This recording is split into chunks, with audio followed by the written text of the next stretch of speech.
Chapter है हमारा molecular basis of inheritance और topic DNA replication. Last class में भी हमने डीएनए रेप्लिकेशन ही पढ़ा था, जिसमें हमने ये देखा था कि डीएनए रेप्लिकेशन क्या होता है, सेमी कंजर्वेटिव नेचर का होता है। ये बात प्रूफ कैसे हुई थी, मिचेल्सन एंड सटन ने कैसे एक्सपेरिमेंट करके इसको प्रूव किया था। आज जो है हम पढ़ने वाले हैं डीएनए रेप्लिकेशन के एक्चुअल में मैकेनिज्म कैसे होता है। लेकिन मैकेनिज्म को समझने के लिए हमें कुछ एंजाइम्स के बारे में जानना होगा। एंजाइम्स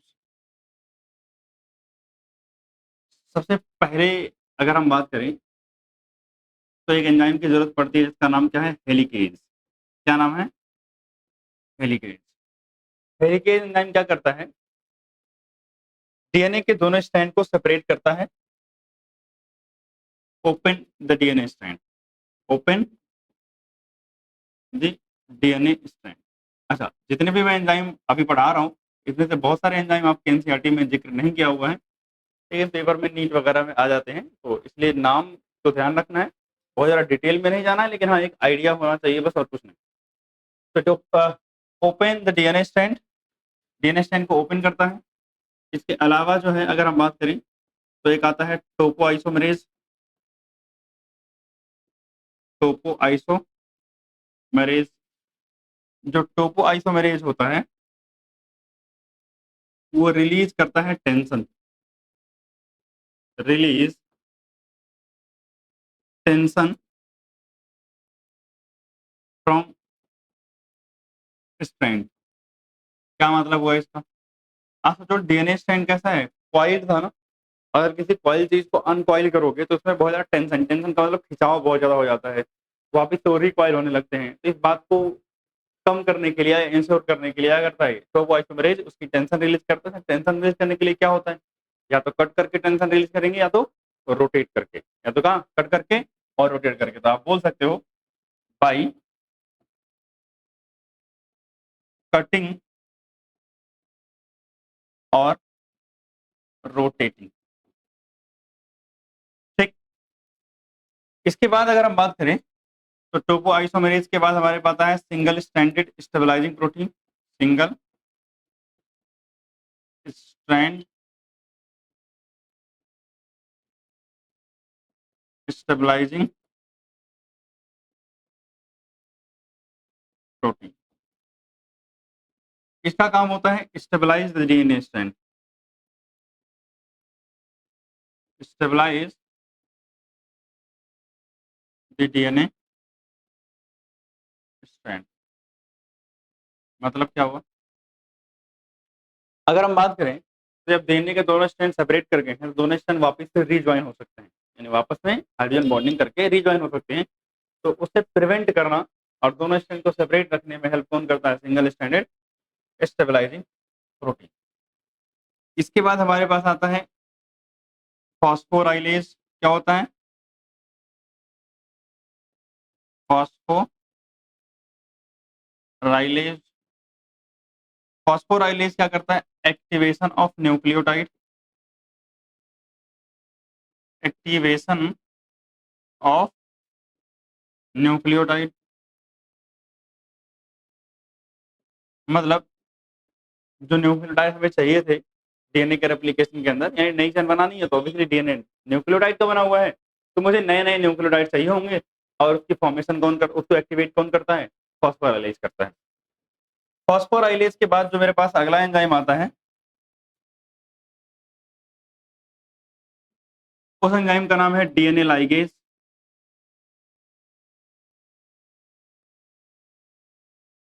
डीएनए लाइगेज को हम मॉलिक्यूलर ग्लू भी बोलते हैं, AKA मॉलिक्यूलर ग्लू। और क्योंकि मैंने ग्लू बोला तो ऑब्वियसली नाम क्या हो गया इसका, मतलब क्या करेगा काम, ज्वाइन द फ्रेगमेंट, यानी डीएनए में फ्रेगमेंट्स बनेंगे और उन फ्रेगमेंट्स को आपस में क्या करेगा, ज्वाइन कर देगा। ये कौन करता है, डीएनए लाइगेज करता है। डीएनए लाइगेज के बाद अगर हम बात करें तो हमारे पास आता है प्राइमेज। क्या आता है, इसको हम कई बार पूरा आरएनए प्राइमेज लिखते हैं, आरएनए प्राइमेज। आरएनए प्राइमेज का काम क्या होता है? प्राइमर की फॉर्मेशन करना, फॉर्मेशन ऑफ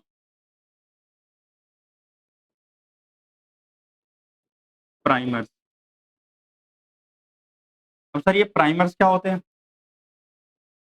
प्राइमर्स जो होते हैं ये ऑलिगोन्यूक्लियोटाइड ऑफ आरएनए है। ऑलिगोन्यूक्लियोटाइड का मतलब 2 से लेकर के 9-10 न्यूक्लियोटाइड तक एक छोटी सी चेन होती है किसकी? आरएनए की। तो अगर मैं बात करूं प्राइमर की, तो प्राइमर क्या है? ऑलिगोन्यूक्लियोटाइड। क्या है? Oligonucleotide of RNA.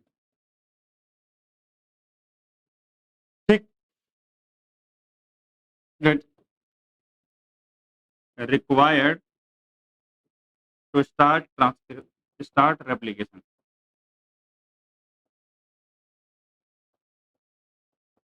जो रेप्लिकेशन को स्टार्ट करने के लिए क्या होता है? सही होता है। क्लियर बात?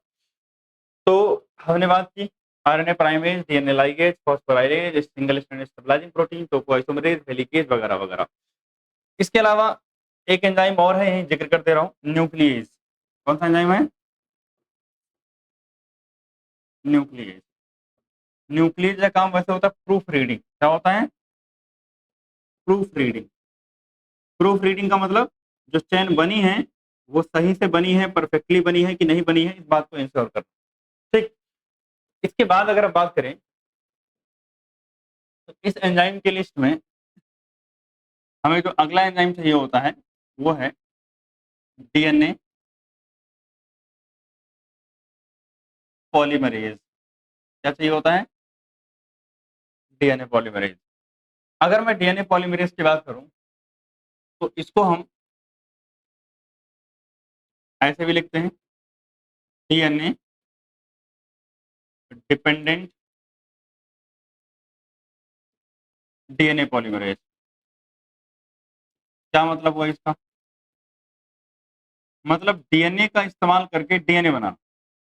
डीएनए डिपेंडेंट मतलब जिसकी कॉपी करेगा वो डीएनए होगा, और डीएनए पॉलीमरेज यानी नई चेन जो बनाएगा, जो पॉलीमराइजेशन करेगा, वो किसका करेगा? डीएनए का करेगा। ठीक है। अगर हम बात करें तो एक ई कोलाई है। कौन है? E coli.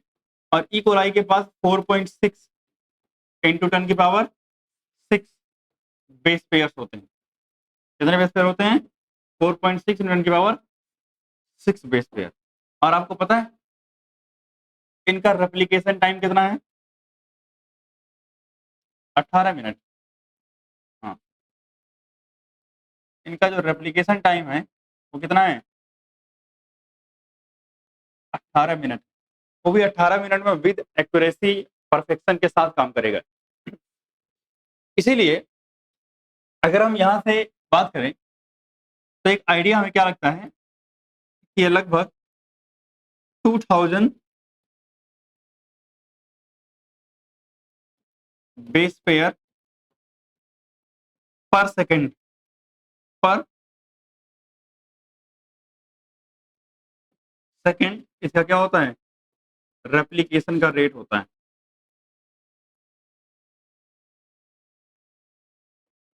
कहने का मतलब है कि भैया 1 सेकंड के अंदर लगभग 2000 बेस क्या कर सकता है? ये रेप्लिकेट कर सकता है। ठीक। अब सुना ध्यान से। अगर मैं बात करूं तो ये क्या है? मेन एंजाइम है। अच्छा चलो, मेन एंजाइम की बात छोड़ो। इसके 3 पार्ट होते हैं। कितने पार्ट? 3 पार्ट। एक होता है हमारे पास डीएनए पॉलीमरेज 1, अगला होता है डीएनए पॉलीमरेज 2, और अगला होता है डीएनए पॉलीमरेज 3।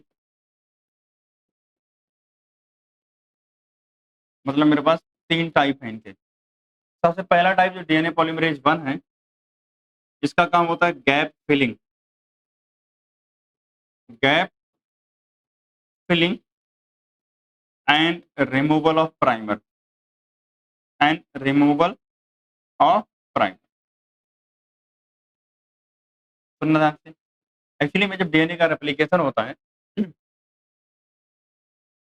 तो आरएनए प्राइमर चाहिए होता है स्टार्ट करने के लिए, तो यानी कई सारी जगहों पर आरएनए के प्राइमर्स मिलेंगे। अगर आरएनए प्राइमर कहीं मिल रहे हैं तो उनको हटा के उनकी जगह पे क्या लगाएगा, डीएनए के न्यूक्लियोटाइड प्रॉपर्ली लगाता है। वो काम किसका होता है, डीएनए पॉलीमरेज 2 का 1 का होता है। आगे भी देखेंगे मैकेनिज्म, वहां और क्लियर हो जाएगा। अगर हम बात करें तो क्या करता है, repair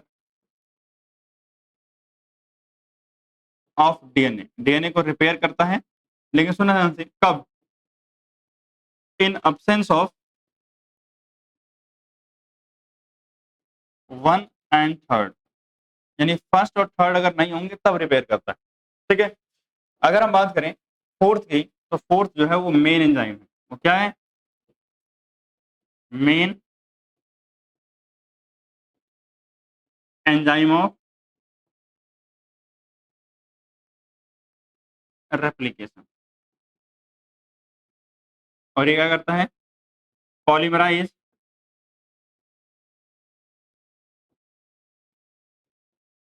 the new strand of DNA, polymerise the new strand of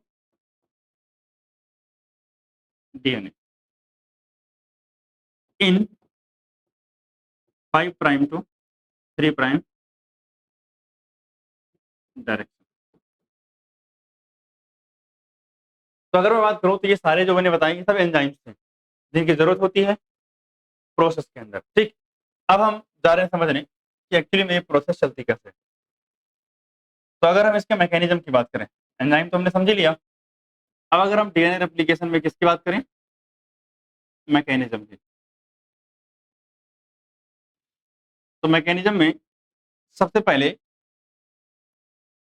जो सबसे पहला स्टेप होता है, वैसे तो हम पढ़ रहे हैं स्टेप वाइज, लेकिन ये स्टेप वाइज होता नहीं है, ये सब साइमल्टेनियसली एक साथ चल रहा होता है। ठीक। हम समझने के लिए बस स्टेप वाइज को डिवाइड कर रहे हैं। तो जो सबसे पहला स्टेप है वो क्या होता है, एक्टिवेशन ऑफ न्यूक्लियोटाइड। क्या होता है, एक्टिवेशन ऑफ न्यूक्लियोटाइड। अब एक्टिवेशन ऑफ न्यूक्लियोटाइड में क्या होता है, जैसे मेरे पास क्या हुआ, डी ए एम पी है, डी सी एम पी है, डी टी एम पी है, डी जी एम पी है। डी मतलब deoxy adenosine monophosphate, deoxy गोनोसिन monophosphate, deoxy cytosine monophosphate, deoxy thymine monophosphate. ये सब क्या है, न्यूक्लियोटाइड है। ये सब क्या है, न्यूक्लियोटाइड है। किसके न्यूक्लियोटाइड, डीएनए के लिए, क्योंकि डीऑक्सी वर्ड लगा हुआ है। असल ना सब में मोनोफॉस्फेट है, मतलब एक एक फॉस्फेट जुड़ा हुआ है। एक एक फॉस्फेट जुड़ा होने का मतलब ये न्यूक्लियोटाइड ही है। अब सुनना, होगा क्या, ये जितने भी न्यूक्लियोटाइड हमें दिख रहे हैं ना, इन सबको एक एंजाइम है जिसका नाम है फॉस्फोराइलेज। क्या नाम है, फॉस्फोराइलेज। इसी की बात की थी कि एक्टिवेशन करता है। ये इसको कन्वर्ट कर देगा किसमें, देखना चाहते, D ATP, D CTP, D TTP और डी जीटीपी। हाँ देखो, सबको ट्राइफॉस्फेट में कन्वर्ट कर दिया है। अगर मैं बात करूं एटीपी की, तो एटीपी तो आपने नाम सुना होगा, energy currency of the cell. तो डी एटीपी भी एनर्जी ही प्रोवाइड करती है, यानी जब भी ट्राइफॉस्फेट वर्ड इस्तेमाल हो तो वो एनर्जी प्रोवाइड करेंगे। सुना ध्यान से, यानी हमने इन न्यूक्लियोटाइड के अंदर कितने फॉस्फेट एक्स्ट्रा जोड़ दिए हैं, 2। अब क्या करेंगे, जब इन 2 फॉस्फेट को हम ब्रेक करेंगे तो मुझे क्या मिलेगी, एनर्जी। और एडेनोसिन मोनोफॉस्फेट का इस्तेमाल तो हमें कैसे करना है, as a raw material for synthesis of DNA. तो मतलब इसका 2 फंक्शन होते हैं। इसके क्या होते हैं, 2 फंक्शन। ये भी पेपर में पूछा है, इसके क्या होते हैं, डुअल फंक्शन। तो अगर कभी डीएएमपी, डीटीटीपी, डीजीटीपी इसका डुअल फंक्शन पूछ ले, या सिर्फ यही लिख दे कि एटीपी के डुअल फंक्शन कौन कौन से होते हैं, किसके, एटीपी के, तब भी बात वही है, क्योंकि डीएटीपी लिखूं या एटीपी लिखूं चल जाता है। एनसीईआरटी में तो लिखा हुआ है एटीपी, बट होता है डीएटीपी, सीटीपी और टीटीपी जीटीपी। ठीक है ना। तो इसका डुअल फंक्शन क्या है, पहला फंक्शन है रॉ मटेरियल। क्या है, रॉ मटेरियल, या मैं बोलूं substrate, substrate for new strand of DNA, substrate for new strand of DNA, DNA के नए स्ट्रैंड के लिए क्या है, सबस्ट्रेट है। और दूसरा सोर्स ऑफ एनर्जी, क्या है, source of energy as replication, क्योंकि रेप्लिकेशन क्या है, हाईली एनर्जी कंज्यूमिंग प्रोसेस है। As replication is highly energy consuming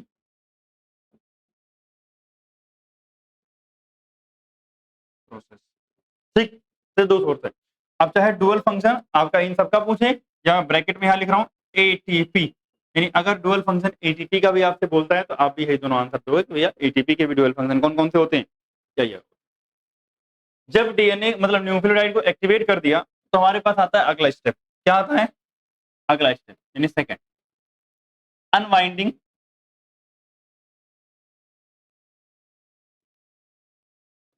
of DNA helix. Unwinding बोलो या अनजिपिंग बोलो या ओपनिंग बोलो, बात सब सही है, ठीक है ना। तो अगर हम बात करें तो होगा कौन, मतलब हेलिकेज जो होगा, helicase open the DNA strand. Helicase क्या करेगा, डीएनए स्ट्रैंड को ओपन करेगा, कैसे भाई साहब, by breaking hydrogen bond, by breaking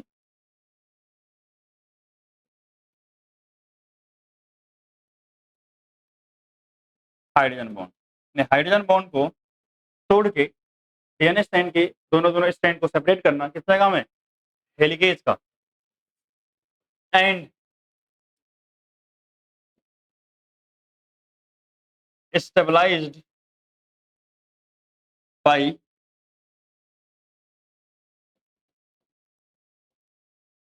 Toppo isomerase, यानी स्ट्रैंड क्या हो जाएगा, स्टेबलाइज होगा टोपो आइसोमेरेज एंड किससे, सिंगल स्ट्रैंडेड स्टेबलाइजिंग प्रोटीन। ठीक, अगर हम बात करें तो डीएनए स्ट्रैंड में रेप्लिकेशन हर जगह से स्टार्ट नहीं होता है, रेप्लिकेशन स्टार्ट होता है एक पॉइंट से, और उस पॉइंट को हम क्या बोलते हैं, ओ आर आई साइट बोलते हैं, क्या बोलते हैं, ओ आर आई साइट। तो अगर कहीं लिखा हो ओ आर आई साइट, तो ओ आर आई साइट का फुल फॉर्म होता है ओरिजिन ऑफ रेप्लिकेशन, क्या होता है,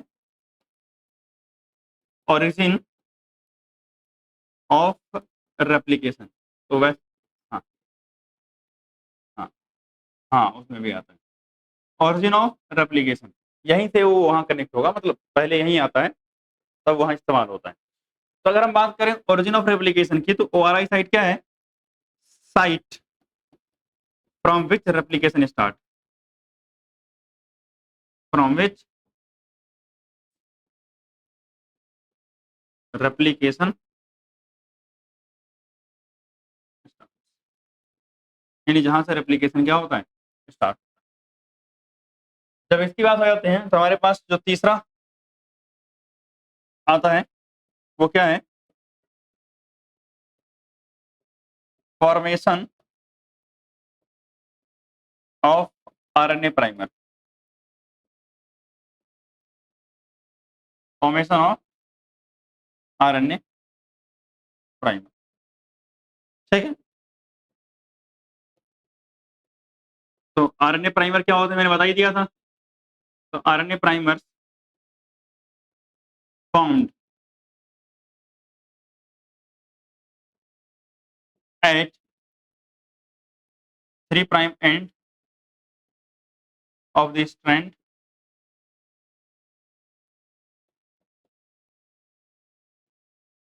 बाय प्राइमेज। कौन करेगा ये काम, प्राइमेज करेगा। एंड इसके बाद अगर हम बात करें तो फोर्थ स्टेप आता है डीएनए रेप्लिकेशन, यानी चौथे स्टेप में हम एक्चुअल में डीएनए रेप्लिकेशन समझने। अब यार देखो, पहले मैं डायग्राम खुद बना के समझा रहा हूँ, तो एनसीईआरटी का एक डायग्राम है जिसे हमें समझना है। ठीक, अब सुना ध्यान से, होगा क्या, जो पूरी प्रोसेस है इसके अंदर डीएनए रेप्लिकेशन के समय डीएनए का पूरा स्ट्रैंड एक साथ ओपन नहीं होता है, क्योंकि ये बहुत ज्यादा एनर्जी कंज्यूमिंग प्रोसेस है। तो धीरे धीरे प्रोसेस चलने वाली है और डीएनए स्ट्रैंड जैसे जैसे ओपन होगा वैसे वैसे रेप्लिकेशन चलता जाएगा। तो जब डीएनए स्ट्रैंड पार्सली ओपन होता है तो उस पार्सली ओपन डीएनए स्ट्रैंड को हम बोलते हैं रेप्लिकेशन फॉर्क। तो जो मैंने बनाया है वाई शेप की structure partially open DNA strand, इसे हम क्या बोलते हैं, रेप्लिकेशन फॉर्क बोलते हैं। इसका डायग्राम एनसीईआरटी में दे रखा है और पूछता भी है पेपर में। ठीक है, आप सुनो ध्यान से। मैं क्या कह रहा हूं कि अगर मान लिया ये 5 प्राइम एंड है तो ये क्या होगा, 3 प्राइम एंड। इधर क्या होगा, ये 3 प्राइम एंड, तो ये क्या हो जाएगा 5 प्राइम। सही बात। आप सुनना, अगर 3 प्राइम एंड है तो यहाँ पे पहले क्या बनेगा, आरएनए प्राइमर्स बनेंगे। लेट्स से मैं ये दो ऐसे टुकड़े बना दिया, क्या, आरएनए प्राइमर्स के। तो अगर बात करूं तो यहाँ आरएनए प्राइमर्स बनी, आरएनए प्राइमर में एक एंड इधर होगा, 3 प्राइम के अपोजिट क्या आएगा, 5 प्राइम एंड। इधर 5 प्राइम के एंड के अपोजिट क्या आएगा, 3 प्राइम। ये आरएनए प्राइमर था जो मैंने येलो कलर से बनाया। लेट्स से मैं ये पिंक कलर से बना रहा हूँ डीएनए के न्यूक्लियोटाइड। अगला न्यूक्लियोटाइड यहाँ आएगा, जुड़ जाएगा, अगला न्यूक्लियोटाइड यहाँ आएगा, जुड़ जाएगा, अगला यहाँ आएगा, जुड़ जाएगा, अगला यहाँ आएगा, जुड़ जाएगा, अगला यहाँ आएगा, जुड़ जाएगा, अगला यहाँ। डीएनए स्ट्रैंड और ओपन हुआ और भी आगे जुड़ता हुआ चला गया। ध्यान से देखना, आरएनए प्राइमर था, प्राइमर 3 प्राइम एंड पर ऐड हुआ, एक तरफ 5 प्राइम, दूसरा एंड क्या होगा 3 प्राइम। जो नए न्यूक्लियोटाइड होंगे वो कहां जाके जुड़ेंगे, at the 3 prime end of the primer. ठीक, जब जुड़े तो कॉन्टिन्यूअसली अटैच होते होते चले गए। अगर इस डीएनए स्ट्रैंड को मैं फर्दर ओपन कर दूं तो ये आगे भी कॉन्टिन्यूअसली जुड़ते हुए चले जाएंगे। क्या ये कभी रुकेगा जब तक खत्म नहीं होगा, नहीं, ऑलरेडी कॉन्टिन्यूअस जाने, मतलब ऐसा लग रहा है कि भाई कॉन्टिन्यूअसली चला जाएगा, तो श्योर है। अब अगर मैं इस साइड आता हूं तो भाई साहब मेरे पास 3 प्राइम एंड तो है नहीं इधर, तो वहां है, और ये स्टैंड इतना ओपन नहीं हुआ है। तो मतलब जो ओपन पार्ट है यहां से बात करते हैं, तो क्या इसको भी तो 3 प्राइम मान सकता हूं। अगर वो 3 प्राइम था तो हटा दो, नीचे वाला ये वाला एंड क्या हो जाएगा, 3 प्राइम हो जाएगा। अब इस 3 प्राइम पे क्या बनाना होता है, प्राइमर। तो मैंने यहाँ ये मान लिया प्राइमर बनाया। प्राइमर का ये वाला एंड क्या होगा, 5 प्राइम, और ये वाला एंड क्या होगा, 3 प्राइम। नया न्यूक्लियोटाइड आगे कहां जुड़ता है, एट 3 प्राइम एंड। तो यहां जोड़ा, यहां जोड़ा, यहां जोड़ा, यहां जोड़ा, यहां जोड़ा, आगे तो डीएनए नहीं है, कॉपी किसी करोगे। मतलब ये तो बात वही हुई ना कि प्रिंटर वाले में जो कॉपी वाला प्लेस है वहां पे मैंने कुछ रखा ही नहीं और मैं स्टार्ट बटन दबा के कॉपी कर रहा हूँ, तो कुछ तो कॉपी होगा ही नहीं, फिर कुछ है ही नहीं, तो आगे डीएनए के स्टैंड ही नहीं है। तो इसका मतलब क्या हुआ कि मैं यहाँ लगातार नहीं कर सकता। अब जब डीएनए का ऊपर वाला हिस्सा ओपन होगा तो मुझे प्रोसेस को फिर से स्टार्ट करनी पड़ेगी। कैसे, क्योंकि अगर कॉन्टिन्यूअसली चल रहा होता तो मैं ऐसे चला जाता, लेकिन अब यहां से क्या करना पड़ेगा, बैक जाना पड़ेगा। और जब बैक जाऊंगा वापस तो मान लिया डीएनए का स्टैंड ओपन हो गया, लेट से एरो से बना दे रहा हूं भाई, यहां से यहां तक ऑलरेडी बन चुका है, ये तो कॉन्टिन्यूअसली बनता हुआ जा रहा है, इसमें कोई दिक्कत नहीं है। अब यहाँ ओपन हुआ तो मुझे फिर से यहाँ क्या करना पड़ेगा, प्राइमर बनाने पड़ेंगे, और प्राइमर बनाने के बाद फिर से क्या करना पड़ेंगे, कॉन्टिन्यूस चलना पड़ेगा, और फिर से जाके यहाँ रुकना पड़ेगा। इसका मतलब एक स्ट्रैंड लगातार प्रोड्यूस हो रहा है, and the strand of DNA which is synthesised continuously, उसे हम कॉन्टिन्यूअस स्ट्रैंड बोलते हैं या लीडिंग स्ट्रैंड बोलते हैं। क्या बोलते हैं, लीडिंग स्ट्रैंड। दूसरा स्ट्रैंड जो लगातार सिंथेसाइज नहीं हो रहा है, डिसकंटिन्यूअसली बन रहा है, मतलब प्रोसेस स्टार्ट एंड स्टॉप हो रही है बार बार, जैसे जैसे डीएनए के स्ट्रैंड ओपन हो रहा है वैसे वैसे प्रोसेस चल रही है, इसे क्या बोलते हैं, लैगिंग स्ट्रैंड या discontinuous strand. Lagging strand and discontinuous strand. अब कौन सा लीडिंग स्ट्रैंड आपको दिख रहा है, यानी डीएनए का वो स्ट्रैंड जिसकी डायरेक्शन 3 to 5 है, वो लीडिंग है, कॉन्टिन्यूअसली बन रहा है। लेकिन the strand of DNA which is 5 prime to 3 prime end, वो कैसा है, लैगिंग स्ट्रैंड। अब ये प्रॉब्लम क्यों आ रही है, ये प्रॉब्लम इसलिए मतलब ये जो लैगिंग स्ट्रैंड है ये क्यों बन रहा है, क्योंकि मैंने क्या बताया कि आरएनए जो डीएनए पॉलीमरेज है वो पॉलीमराइजेशन किस डायरेक्शन में करता है, 5 प्राइम टू 3 प्राइम डायरेक्शन। मतलब नया स्ट्रैंड हमेशा 5 to 3 डायरेक्शन में बनेगा। अगर मुझे नया 5 to 3 बनाना है तो भैया स्टार्ट कहां से करना पड़ेगा, 3 से, और यहाँ 3 स्टार्ट करने की जगह ही नहीं है। तो इसलिए ये वाला क्या हो जाएगा, डिसकंटिन्यूअसली सिंथेसाइज होगा। एंड अगर ये डिसकंटिन्यूअसली सिंथेसाइज होगा तो एक कंटिन्यूअस बनेगा, मतलब एक लगातार बनेगा, एक लगातार नहीं बनेगा, तो मेरे पास दो तरीके के स्ट्रक्चर मिल जाएंगे। अगर मैं अब एनसीईआरटी में जो डायग्राम है वो दिखाऊं, रेप्लिकेशन फॉर्क, जो पेपर में मतलब आता रहता है रेगुलरली, तो ये है रेप्लिकेशन फॉर्क। और अगर मैं रेप्लिकेशन फॉर्क की बात करूं तो मतलब one of the important topic में से है, पेपर में कई बार आता है और आया भी है पीछे, ठीक है ना, इंपॉर्टेंट डायग्राम। अगर आप देखोगे तो ये स्ट्रैंड ऑफ डीएनए कैसा है, 3 प्राइम टू लगातार बन रहा है, क्या लिखा हुआ है, कॉन्टिन्यूअस सिंथेसिस, यानी इस स्ट्रैंड को हम क्या बोल सकते हैं, लीडिंग स्ट्रैंड, क्या बोल सकते हैं। ये वाला स्ट्रैंड कैसा बनना है, डिसकंटिन्यूअसली, और इसको हम क्या बोल सकते हैं, लैगिंग स्ट्रैंड, क्या बोल सकते हैं, लैगिंग स्ट्रैंड, सही बात है। अब ये जो ब्लू से बना रखा है ये टेम्पलेट डीएनए है या पेरेंटल स्ट्रैंड, मतलब जिसकी कॉपी हम कर रहे हैं। और यहाँ देख रहा हूँ ये जो छोटे छोटे टुकड़े बना रखे हैं ना, वैसे तो एनसीईआरटी ने नहीं लेबल कर रखा है, लेकिन दिस स्मॉल फ्रेगमेंट इसे हम बोलते हैं ओका जाकी फ्रेगमेंट, क्या बोलते हैं, हाँ हाँ, ओका जाकी फ्रेगमेंट। अब होता क्या है कि जो डीएनए लाइगेज है इन्हीं फ्रेगमेंट्स को आपस में क्या कर देता है, ज्वाइन करता है, ठीक है ना। और क्योंकि ये डीएनए रेप्लिकेशन कैसा, मतलब डीएनए स्ट्रैंड कैसा पार्सली ओपन है, इसी को हम क्या बोलते हैं, रेप्लिकेशन फॉर्क। तो अगर हम बात करूं रेप्लिकेशन की फॉर्क की, तो partially open Y shape DNA strand,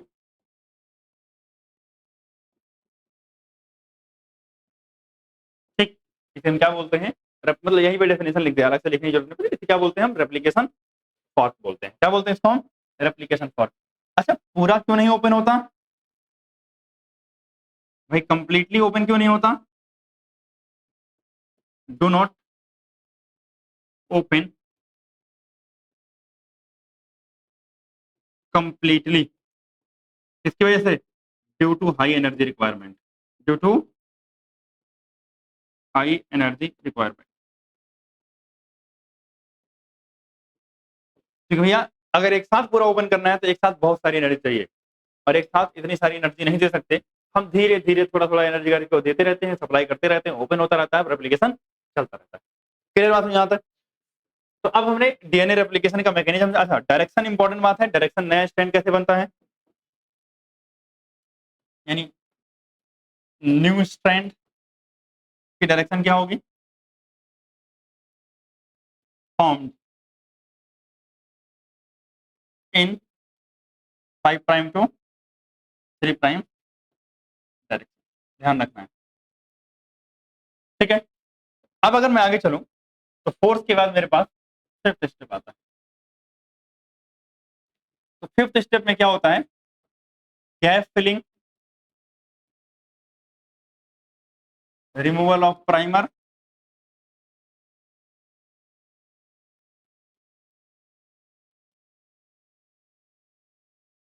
ये सब होगा।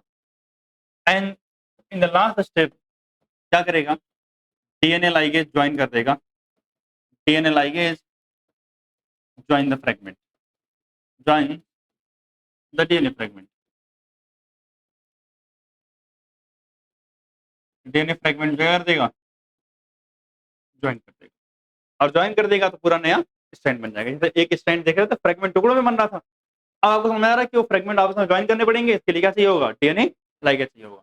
और अगर मान लिया कहीं कोई गड़बड़ी हो गई है, आरएनए प्राइमर, जैसे अब सोचो ध्यान से, इस स्टैंड में आपको आरएनए प्राइमर बार बार ऐड करने पड़ेंगे। तो मान लिया आपने 3 4 जगह 5 जगह आरएनए प्राइमर ऐड किया है, तो हर जगह से आरएनए प्राइमर हटा के, आरएनए प्राइमर एक्चुअली में आरएनए है, मुझे डीएनए के स्टैंड के बीच में आरएनए की न्यूक्लियोटाइड थोड़ी चाहिए, तो आरएनए हटा के उसकी जगह पे मुझे क्या लगाना पड़ेगा, डीएनए की न्यूक्लियोटाइड लगाने पड़ेंगे, यानी डीऑक्सी न्यूक्लियोटाइड लगाने पड़ेंगे, और फिर जो है नया स्टैंड जाकर के बनेगा। तो ये पूरा मैकेनिज्म क्या है, डीएनए रेप्लिकेशन का। अब सुना ध्यान से, अगर हम बात करें तो नोट करके कुछ बातें, कि यूकैरियोट्स के अंदर डीएनए रेप्लिकेशन कहाँ होता है, सेल साइकिल के एस फेज में। यूकैरियोट्स में डीएनए रेप्लिकेशन कहाँ होता है, S phase of cell cycle. ठीक, अगर डीएनए रेप्लिकेशन हो जाए, मतलब डीएनए की कॉपी क्या हो जाए बट सेल का डिवीजन ना हो, तो क्या होगा?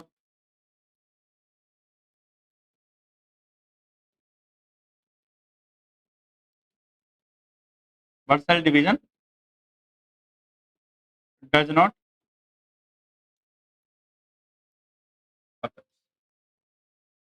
तो इससे क्या आएगा?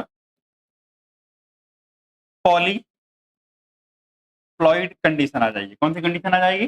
पॉलीप्लॉइड, मतलब एक ही सेल के अंदर डीएनए की मतलब दो कॉपीज मौजूद होंगी। जैसे नॉर्मली हमारे पास कितना होता है, 23 पेयर या 46 क्रोमोसोम, तो क्या हो जाएगा, उसका डबल मौजूद होगा, क्योंकि डीएनए की कॉपी तो आपने बना ली है लेकिन सेल डिवीजन किया नहीं। एक ही सेल के अंदर डबल डबल कॉपी क्या होंगी, मौजूद होंगी, और इसे हम क्या बोलते हैं? पॉलीप्लॉइड कंडीशन बोलते हैं। क्लियर बात? हाँ, तो ये पूरी प्रोसेस थी किसकी? डीएनए रेप्लिकेशन की। तो डीएनए रेप्लिकेशन के बारे में ये सब आपको पता होना चाहिए। एक बार हम एनसीईआरटी क्विकली देख लेते हैं कि एनसीईआरटी में क्या लिखा हुआ है। ठीक, फटाफट। तो अगर हम एनसीईआरटी की बात करें तो कह रहा है in living cells such as E coli the process of replication require a set of catalyst यानी enzyme. The main enzyme is refer to DNA dependent DNA polymerase. Main enzyme जो है वो डीएनए पॉलीमरेज है। ठीक है, since it set of enzymes में मैंने enzymes काफी सारे लिखवाए हैं, ठीक है ना। Since it uses DNA template to catalyse the polymerisation of deoxy nucleotide. मतलब डीऑक्सी न्यूक्लियोटाइड कहाँ होते हैं? डीएनए के जो कंपोनेंट्स हैं, यानी DNA is monomer of deoxy nucleotide, इन्हीं को जोड़ कर ये क्या बनता है? डीएनए का नया स्ट्रैंड बनता है। These enzymes are highly efficient enzymes as they have to catalyse polymerisation of large number of nucleotide. बहुत सारा करना है तो भैया एफिशिएंट होना पड़ेगा ए वेरी शॉर्ट टाइम में। कह रहा ई कोलाई मतलब इसके पास 4.6 न्यूटन की पावर 6 बेस पेयर हैं एज कम्पेयर टू ह्यूमन, कम है क्योंकि ह्यूमन के पास कितना होता है? 6.6 10 के पावर 9 होता है। Complete the process of replication in 18 minute, 18 minute में कंप्लीट हो जाती है। 18 मिनट में कंप्लीट हो जाएगी तो एवरेज पॉलीमराइजेशन स्पीड कितनी होगी? 2000 बेस पर सेकेंड होगी। पढ़ रखा है हमने। Not only do the polymerisation fast but they also have to be catalyse the reaction with high degree of accuracy. मतलब सिर्फ फास्ट ही नहीं होना है, एक्यूरेसी के साथ भी ये सब क्या करते हैं? काम करते हैं। Any mistake during the replication would result in mutation, mutation हो जाएगा, और म्यूटेशन से हो सकता है कुछ हार्मफुल इफेक्ट भी हो जाए, बीमारियां और बहुत सारी चीजें हो सकती हैं। Further more energetically replication is very expensive, मतलब हाई एनर्जी रिक्वायरमेंट। डीऑक्सीराइबोन्यूक्लियोसाइड ट्राइफॉस्फेट सर्व डुअल, देखो डीऑक्सीराइबोन्यूक्लियोसाइड ट्राइफॉस्फेट मतलब डीएटीपी की बात कर रहा है, या मतलब डीएटीपी डीजीटीपी डीटीटीपी सब वो आ गया उसमें, सब dual purpose. In addition to the acting as a substrate they provide energy for polymerization. ठीक, the two terminal of phosphate in the deoxynucleotide triphosphate, मतलब ट्राइफॉस्फेट में दो जो फॉस्फेट होते हैं एक्स्ट्रा, उनको ब्रेक करके हम एनर्जी निकालते हैं। Are high energy phosphate and same in case of ATP, जैसा कि एटीपी में होता है। क्लियर बात? इसके बाद अगर हम बात करें तो in addition to DNA dependent DNA polymerase many enzymes are required to complete the process of replication with high degree of accuracy. बहुत सारे एंजाइम और चाहिए होते हैं for long DNA molecule since the two strand can not be separated entire length. क्यों भैया? Energy requirement क्या है? ज्यादा है, इसलिए पूरा सेपरेट नहीं कर सकते। द रेप्लिकेशन अगर इन स्मॉल ओपनिंग हेलिक्स, और उसे हम क्या बोलते हैं? रेप्लिकेशन फॉर्क बोलते हैं। डीएनए डिपेंडेंट डीएनए पॉलीमरेज जो कैटलाइज करता है, यानी डायरेक्शन क्या होती है उसकी? 5 प्राइम टू 3 प्राइम डायरेक्शन होती है। This creates some additional complication in the replication fork. क्या कॉम्प्लिकेशन आएगी? वन स्टैंड जो होगा, जो 3 प्राइम टू 5 प्राइम होगा, वो कॉन्टिन्यूअसली बनता जाएगा, जबकि दूसरा स्टैंड जो 5 प्राइम टू 3 प्राइम है, वो कैसा बनेगा? डिसकंटिन्यूअसली बनेगा। ठीक है, तो discontinuous in size fragments are later joined by the enzyme DNA ligase, और सारे फ्रेगमेंट को बाद में ज्वाइन कर देते हैं। और DNA polymerase on their on can not initiate the process of replication. कैसे? खुद नहीं कर सकता। Also the replication does not initiate randomly at any place, मतलब कहीं से भी स्टार्ट नहीं होगी, और डीएनए रेप्लिकेशन खुद स्टार्ट नहीं होगी, यानी पॉलीमरेज खुद नहीं कर सकता initiate. There is a definite region in E coli and DNA where the replication originates. Such region are termed as origin of replication. जहां से रेप्लिकेशन स्टार्ट होता है, it is because of the requirement of the origin of replication that a piece of DNA if needed to be propagated during the recombinant DNA procedure। मतलब biotechnology के अंदर क्या है, अगर मुझे किसी डीएनए की कॉपी करवानी है, बायोटेक में पढ़ेंगे हम, अगर किसी डीएनए की कॉपी करवानी है तो उस डीएनए के फ्रेगमेंट्स के अंदर ORI साइट होना कंपलसरी है। ठीक है, correct. Vector, the vector provide origin of replication, और वेक्टर के पास ORI साइट होनी चाहिए। क्या है further more, not every detail of replication is understand well in eukaryote the replication of DNA take place in S phase of the cell cycle। सही बात है, the replication of DNA and division of cell should be highly coordinated। मतलब replication और division दोनों coordinated होना चाहिए। अगर failure हुआ सेल डिवीजन के अंदर तो क्या हो जाएगा, पॉलीप्लॉइडी, एक क्रोमोसोमल एनोमली, मतलब एक डिसऑर्डर हो जाएगा। You will learn the detail in nature of the origin and the process occurring in this site at higher classes। ठीक है, तो ये तो हमारे काम की चीज नहीं है, ठीक है, हायर क्लासेस में पढ़ेंगे पढ़ेंगे, मतलब हाँ, क्या हुआ, क्यों ग्रेजुएशन नहीं है और क्या है, तो इसका मतलब क्या हुआ कि डीएनए रेप्लिकेशन हमारा यहाँ तक पूरा हो गया खत्म।